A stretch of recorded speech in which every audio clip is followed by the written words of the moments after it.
They said it was just another weapon. They were wrong.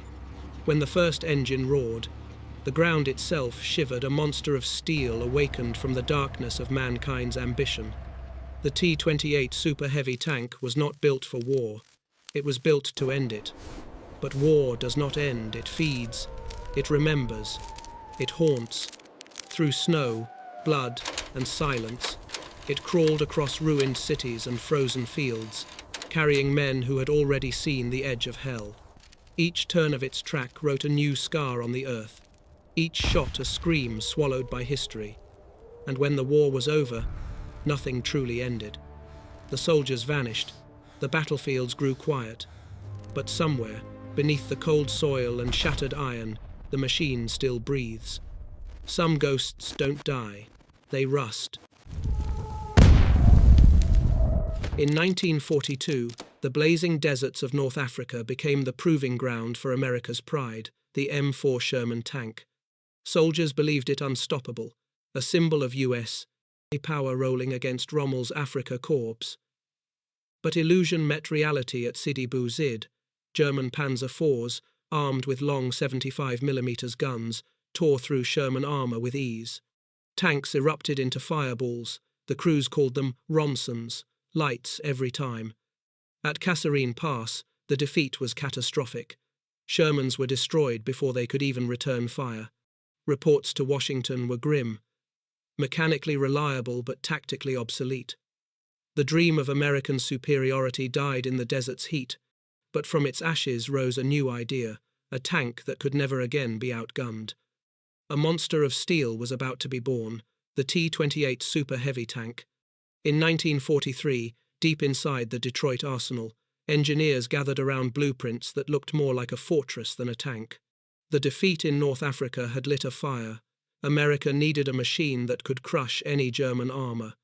They called it Project T-95, later known as T-28. Designed with armor nearly a foot thick and a 105mm cannon, it was less a tank and more a moving bunker. Many generals protested. It was too heavy, too slow, too costly.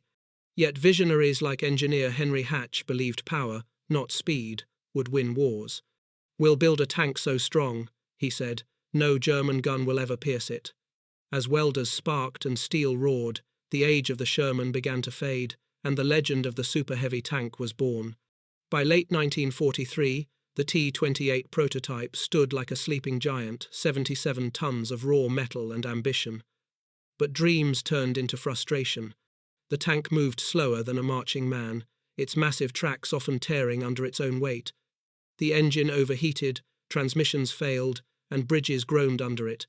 Some officers mocked it as a fortress that couldn't fight. Yet, in hidden proving grounds, tests continued. Engineers reinforced the suspension, adjusted gearing, and added a cooling system. Meanwhile, reports from Europe told of new German monsters, the Panther and King Tiger. Their thick armor and deadly guns terrified Allied crews. The failures of the T-28 suddenly seemed worth enduring. As one colonel wrote, "If this beast can stop a tiger, it's worth every drop of sweat we spill." The T-28's destiny was no longer a question of if, but when. December 1944, Europe froze under blizzards of snow and fire. From the misty forests of Ardennes, Germany struck one last, desperate blow, the Battle of the Bulge. King Tigers led the assault, their 88mm guns tearing through Sherman lines. American units were shattered, retreating through icy roads littered with burning tanks. In this chaos, the Ordnance Department rushed the nearly completed T-28 prototypes through final trials. Word spread among soldiers, a new tank is coming, a fortress on tracks. By Christmas, the first T-28 was combat-ready. As GIs fought for survival in the snow, the steel beast rumbled toward Europe. The Sherman's time was over. America's answer to the King Tiger was finally awake, slow, massive, and unstoppable. In a war drowned in blood and cold, the balance of armor was about to shift. March 1945, the Rhine River, Germany's last natural fortress, stood before the Allies. At Remagen Bridge, chaos ruled as German forces tried to destroy the crossing and halt the advancing U.S. Army. Amid smoke and shattered steel, the first T-28s rolled forward, towering giants named Anvil, Hammer, and Patriot. Their 105mm guns roared across the riverbanks, shells tearing through enemy bunkers and King Tigers alike. The Germans watched in disbelief as their prized armor failed to penetrate the T-28's 12-inch plates. Sergeant Chen's Anvil took 3 direct hits and kept moving. Within hours, the bridge was secured, a victory that shocked even Eisenhower. The T-28 had proven itself, no longer a prototype, but a weapon of legend. For the first time, the hunters had become the hunted. April 1945, Germany was collapsing.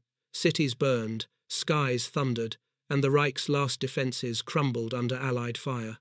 In the ruins of Saxony, the T-28s rolled like steel titans through shattered streets. Their massive treads crushed debris and resistance alike. At Halberstadt, the Americans faced desperate German crews manning King Tigers and Jagdtigers. The battle raged for hours. T-28 Hammer was hit twice but held firm, its armor scarred yet unbroken. Patriot lost a track but fired until its last shell, destroying 2 enemy tanks. When silence finally fell, only smoke and steel ghosts remained. On the 8th of May 1945, Germany surrendered. Of the 8 T-28s deployed, 6 survived undefeated. The war's final lesson was clear: power had prevailed. The super heavy tank had come too late to shape the war, but not too late to make history. The war ended, and with it, the T-28's purpose vanished. The towering steel beast that had once terrified the enemy now stood silent in depots, too heavy for peace and too late for war. Generals debated its worth. Some called it a triumph of engineering, others a relic of desperation.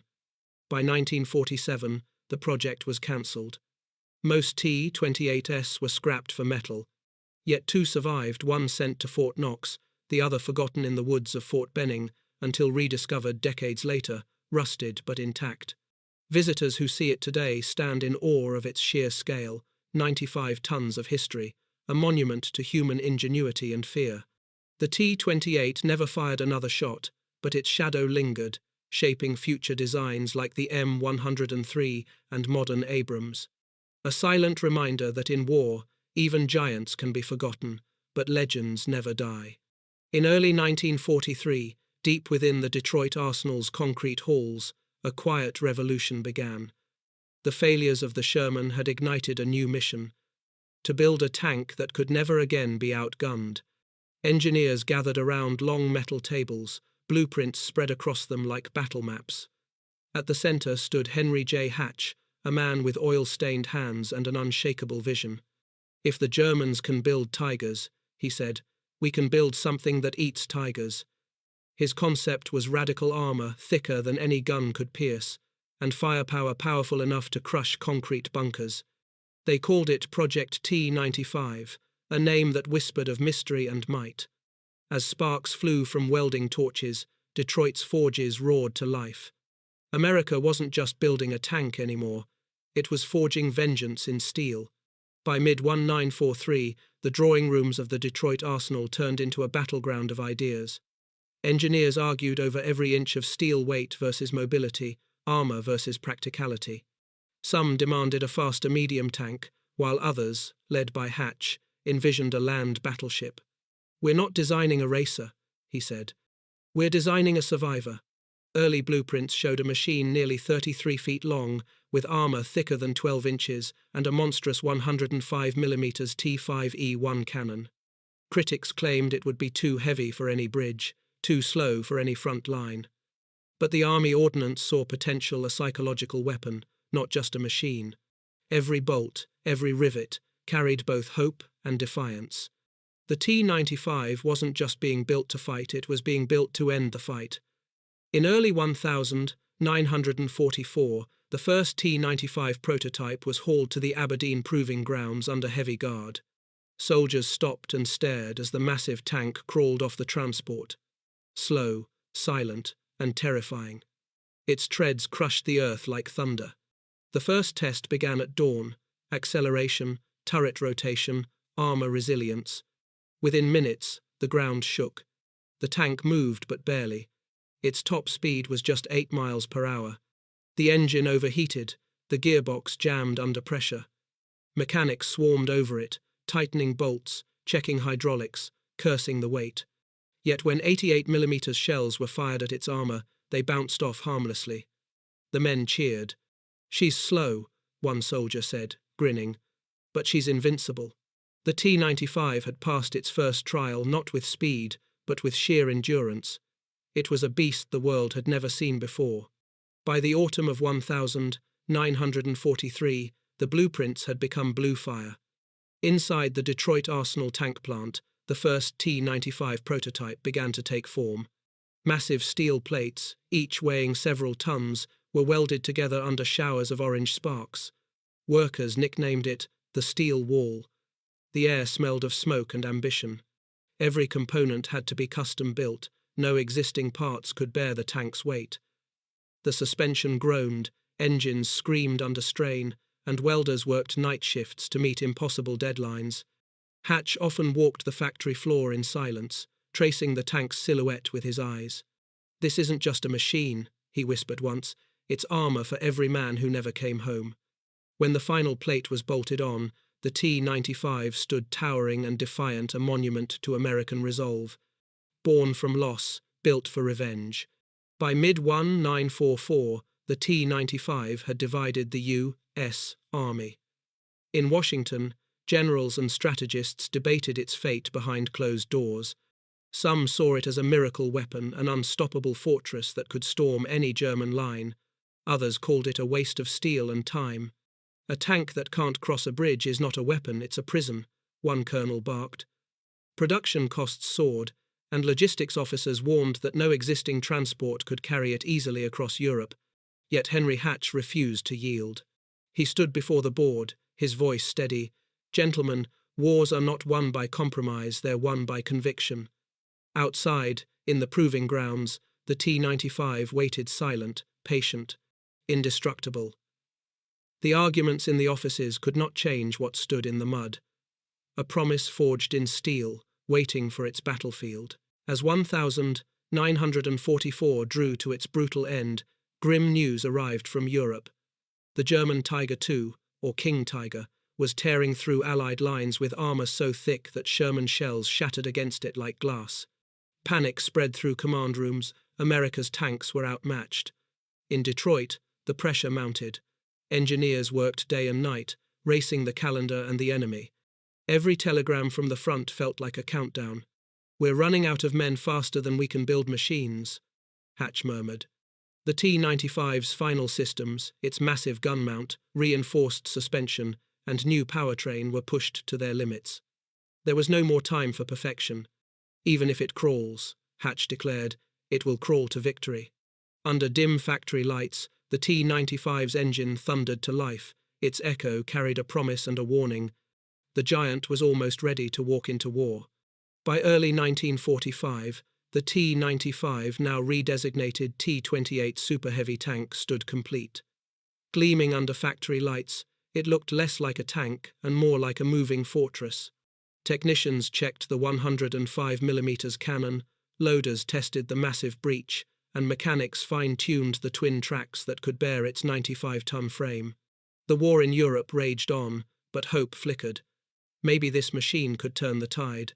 Reporters who saw it whispered, "This is America's steel monster." On a cold February morning, the T-28 rolled out for its first full field test. The earth shook beneath it. Slow, unstoppable, unbreakable, it was everything the Germans feared and the Allies dreamed of. Hatch watched in silence, pride burning in his chest. The beast he had imagined in smoke and blueprints was finally alive. The T-28 was ready not just for battle, but for history itself. Spring 1945. The Atlantic winds howled as the T-28 Super Heavy tank began its journey across the sea. Loaded onto a massive transport ship, the 95-ton Leviathan was chained and secured like a sleeping dragon. Soldiers and sailors gathered around it, snapping photos, whispering about its size. "If this thing makes it to Europe," one said, "the war's already over." The ocean stormed around them, but the tank did not move. It seemed almost alive, waiting. In the cargo hold, its steel hull groaned as waves crashed, echoing like distant gunfire. Across the Atlantic, Allied commanders prepared for the final push into Germany. For them, the T-28 wasn't just a weapon, it was a symbol, a promise that the nightmare of war would end in iron and fire.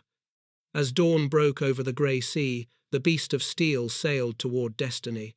The T-28 arrived at Cherbourg, France, under a shroud of secrecy. Wrapped in tarps and guarded by armed patrols, it was offloaded slowly, the docks trembling under its weight. Local workers stopped to stare, they had never seen anything like it. Rumours spread among the Allied troops. America's invincible tank has landed. Engineers inspected every bolt, ensuring the long voyage hadn't damaged its systems. Its first movement on European soil was thunderous. Each tread left deep scars in the mud, as though the earth itself bent beneath it. Commanders at headquarters debated its deployment. The battle for the Rhine was underway, and if the T-28 could reach the front in time, it might shatter German resistance. As soldiers gathered around the monstrous machine, one whispered, This is how wars end."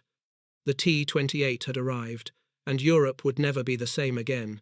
March 1945, the T-28 rolled eastward through the shattered villages of France, heading for the Rhine. Mud clung to its treads, smoke followed its path.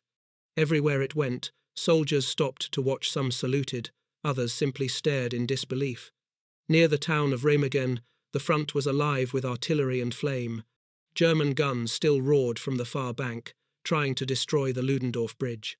The T-28's first combat test came suddenly. Shells whistled overhead, exploding nearby.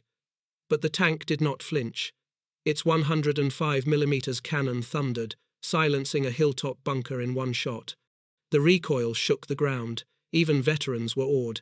"It's like watching a mountain move," one lieutenant muttered. For the first time, the beast had tasted battle, slow, steady, and unstoppable. The road to the Rhine was paved in steel, and the T-28 was leading the march of victory.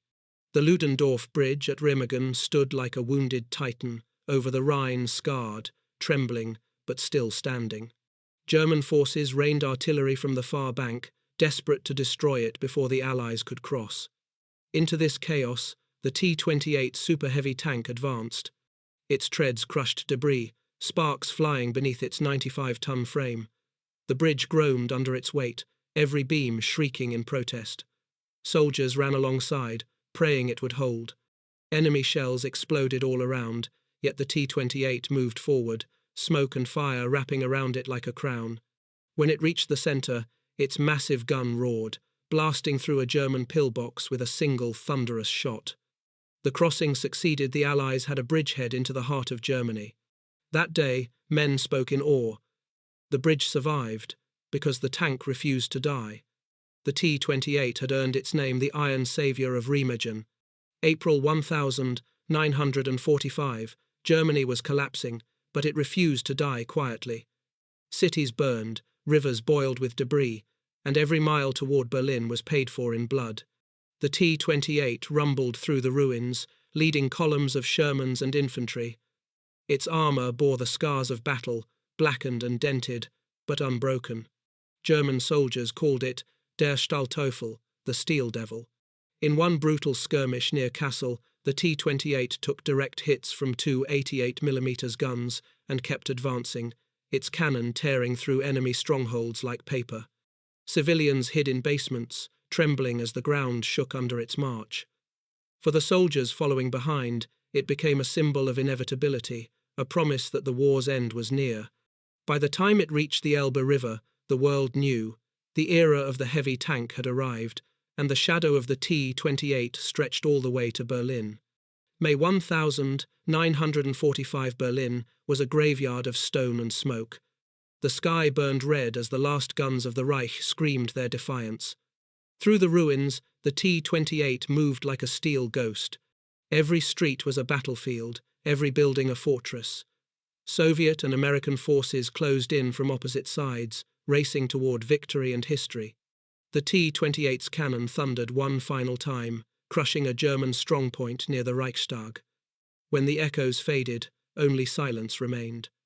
The war that had begun in fire was ending in ashes. Soldiers climbed atop the tank, planting torn flags, their faces lit by the glow of a dying city. The beast that had crossed oceans and survived hell finally came to rest amid the ruins it was built to conquer.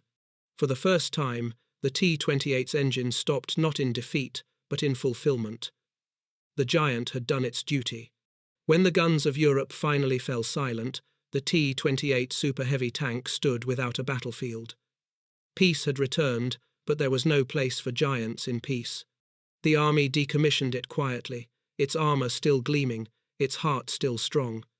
Some officers wanted it preserved, others saw it as an expensive relic of a war that had already been won. In 1947, the last T-28 was placed in storage, its fate uncertain. Yet among the men who had marched behind it, the memory lived on.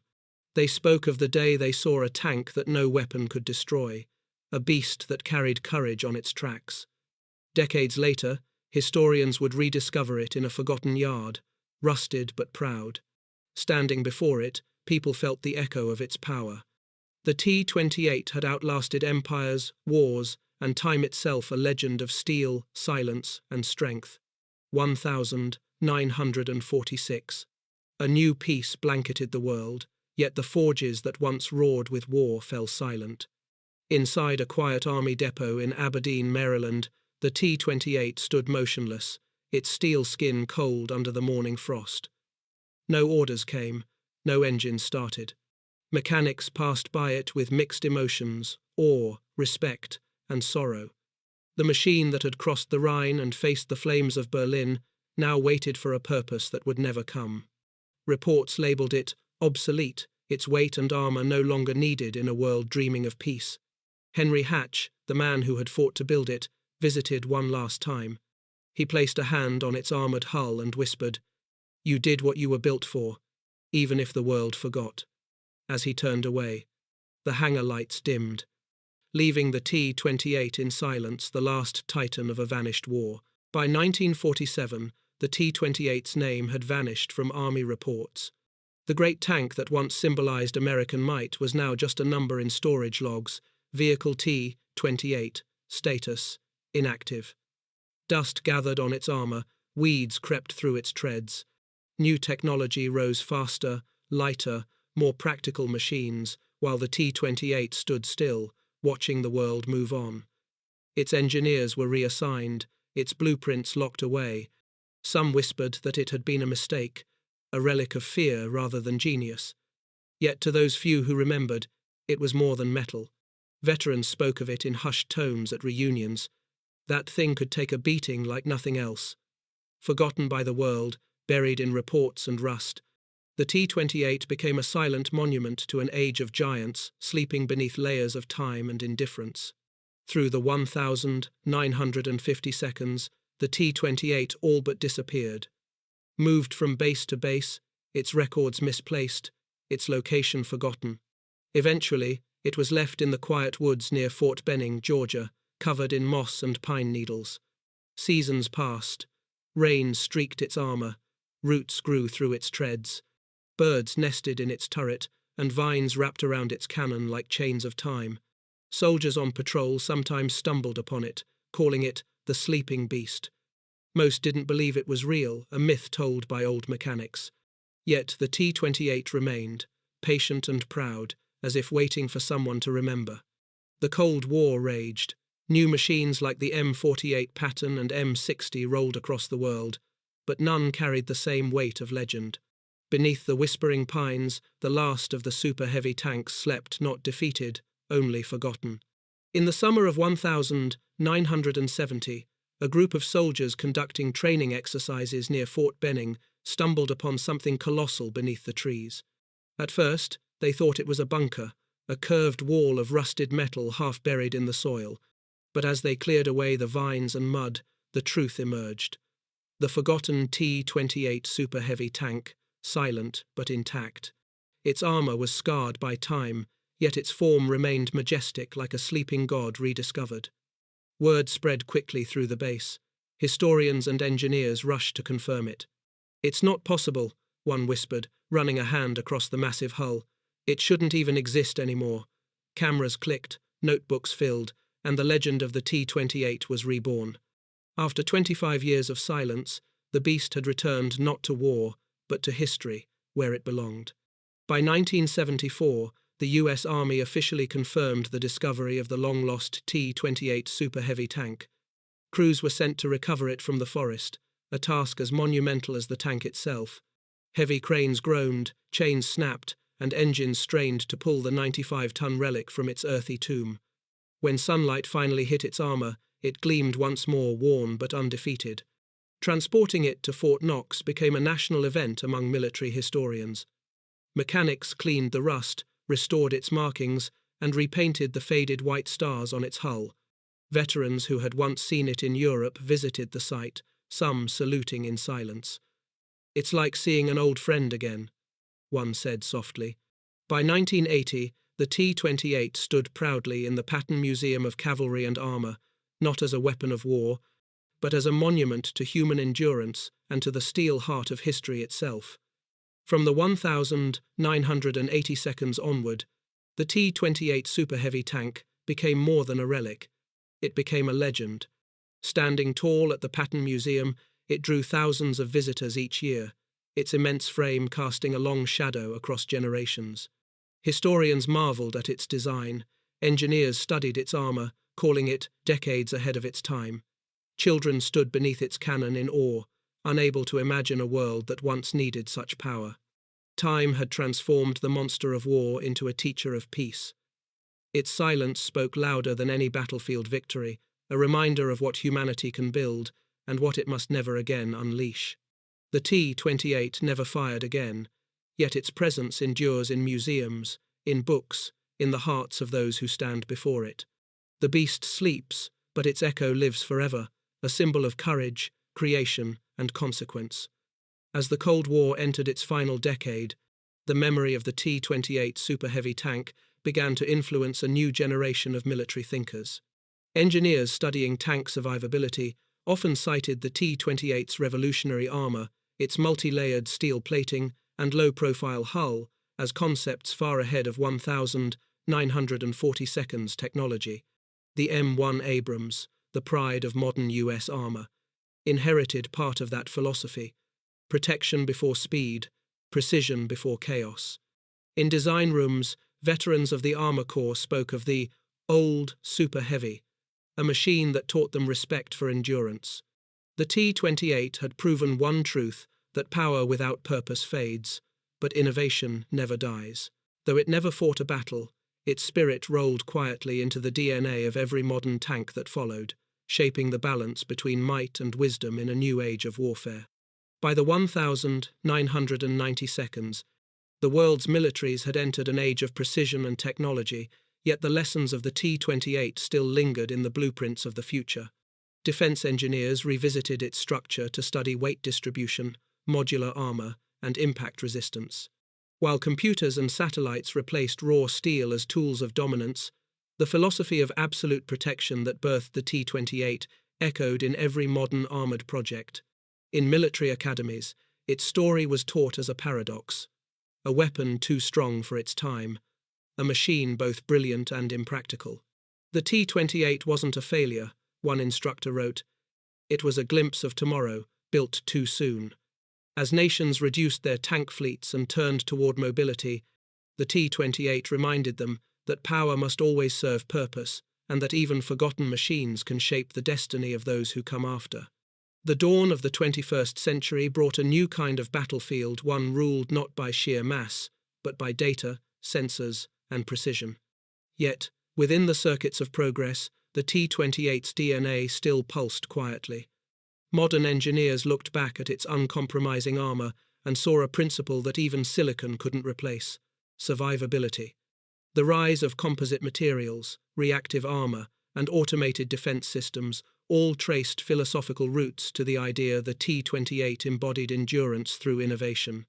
In simulations and digital archives, 3D models of the T-28 were reconstructed for study, its blueprints scanned and preserved in virtual museums. It became a bridge between eras: steel meeting code, tradition meeting technology.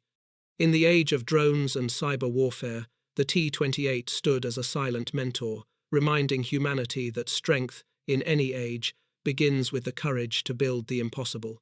In the new millennium, the M1A2 Abrams, Leopard 2A7, and Challenger 3 roamed the battlefields fast, intelligent, and deadly.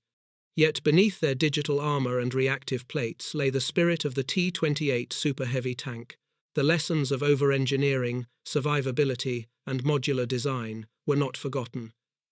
They had simply evolved. Engineers now used nano-ceramic composites and AI-driven control systems, but the mindset remained the same: build something that can survive the impossible. Military historians began referring to the T-28 as the ancestor of resilience. Even in defense conferences, its name was spoken with quiet respect. The T-28, one expert said, proved that limits only exist until someone decides to break them. Though decades had passed, the giant's echo still resonated in every tank rolling across the modern world, a reminder that strength and wisdom must always travel together. In today's world of drones, cyber warfare, and AI-driven combat, the T-28 Super Heavy tank stands not as a weapon, but as a teacher. Visitors at the Patton Museum gaze at its massive frame, realizing how far technology and humanity have come. Documentaries and digital recreations bring the giant back to life in virtual reality, allowing people to walk inside its hull and experience the scale of a dream once forged in war. Historians call it the tank that defined limits. Engineers admire its simplicity amid complexity, while philosophers see in it a symbol, a warning of mankind's endless ambition. On anniversaries of its discovery, flowers are placed near its tracks, honoring both the engineers who built it and the peace that silenced it. The T-28 may never move again, but its story keeps rolling through time, through memory, and through the steel heart of history. In the modern world, where technology evolves faster than morality, the T-28 Super Heavy tank stands as a timeless reminder of balance. Its silent frame teaches lessons that no textbook can: that progress without purpose is peril, and strength without empathy is weakness. In museums, under the glow of soft lights, it no longer inspires fear, but reflection. Students see in it not just metal and mechanics, but a mirror of humanity's struggle to control its own power. Every bolt, every plate of armor carries a message: that greatness lies not in domination, but in understanding limits. The T-28's legacy endures because it transcends war. It speaks to the soul of creation itself. As the world builds smarter weapons and faster machines, the T-28 remains a whisper from the past. Know your power and respect it. Beneath layers of rust and memory, the T-28 Super Heavy tank breathes quietly in its museum home. It no longer moves, yet it lives through every gaze, every whisper, every spark of awe it awakens. Some say machines have no soul, but those who stand before the T-28 feel something undeniable: a presence. Its steel, once forged for war, now hums with remembrance of men who built it, of dreams that shaped it, of fears that gave it form. Time has turned its armor into poetry, its silence into testimony. It is not just a relic, it is a storyteller reminding us that even creations of destruction can find peace. The T-28 endures not because of what it did, but because of what it became: a silent guardian of history, holding within its cold frame the warmth of human memory. The T-28 was never alive in the way we understand life, yet it carried the essence of those who built it. Every bolt was a decision, every weld a heartbeat of human ambition. Its immense frame reflected both the brilliance and the burden of its creators. To look upon it today is to see humanity itself capable of wonder, yet haunted by fear. The T-28 reminds us that every invention is a mirror. It shows not just our progress, but our desires and doubts. In its cold steel rests the warmth of countless minds who dreamed of safety in a world torn by chaos. It stands as proof that creation is never neutral, that the soul of a machine is the intention of the maker. And in that truth, the T-28 transcends its own metal, becoming less a weapon and more a reflection of what it means to be human. The T-28 Super Heavy tank stands alone, the last of its kind, the final echo of an age that believed size could conquer fear. Time has claimed its paint and polish, yet not its dignity. It watches silently as generations pass before it, wide-eyed, humbled by its immensity. Once, it was built to crush walls and withstand fire. Now, it teaches patience and humility. The world around it races forward, satellites orbit, drones fly, AI commands armies, but the T-28 remains unmoving, eternal. It has become a monument to endurance, a reminder that all giants fall, yet their stories endure. Its stillness is not death, but peace, the peace that follows when strength finds meaning. In that quiet space between steel and sky, the T-28 whispers, "All power ends, but purpose lives forever." We remember the T-28 not because of its victories, for it fought none, but because of what it represents: humanity's constant struggle to balance fear with hope. Each visitor who stands before its towering frame feels something deeply human: wonder, respect, and a quiet sadness. Parents lift their children to see it, telling stories not of war, but of courage, creativity, and the cost of ambition. The T-28 has become a bridge across generations, connecting those who built it with those who learn from it. It reminds us that memory is not about glorifying the past, but understanding it. To remember is to honor not the machine, but the people and principles behind it. In remembering the T-28, we remember ourselves, our capacity to build, to dream, and to grow wiser through the shadows of our own creation. Now the T-28 Super Heavy tank rests in quiet dignity, its war long over, its purpose fulfilled. The world has changed beyond what its builders could imagine. Wars fought with satellites, battles waged with code instead of cannon fire. Yet within this new age, the T-28 endures as something purer, a lesson cast in steel. It no longer roars, it listens. It no longer threatens, it teaches. Standing beneath the museum lights, it reflects not just history, but the evolution of human understanding. The legend sleeps, but its story breathes in the hearts of those who see not a machine, but a message: that power, when guided by wisdom, becomes peace. The T-28's final victory was not on a battlefield, but in the silence that followed, where humanity learned to build, not for war, but for remembrance. Time moves on, yet some stories refuse to fade. The T-28 Super Heavy tank now rests beneath soft museum lights, its shadow stretching across generations. Children look up at it in wonder, veterans salute it in silence, and historians speak of it as both miracle and myth. The rust on its armor glows like ancient scars, reminders not of defeat, but of endurance. The world it was built to protect has changed, but the questions it raised remain the same. How much strength is enough, and what do we build when fear guides our hands? The T-28 offers no answers, only reflection. Its echo hums through time, a whisper of courage, creation, and consequence. Though it never fired a single round, it shaped history by its very existence. And so, the giant sleeps not forgotten, not feared, but honored the steel heart of a world that once dreamed of invincibility and learned, at last, the value of peace.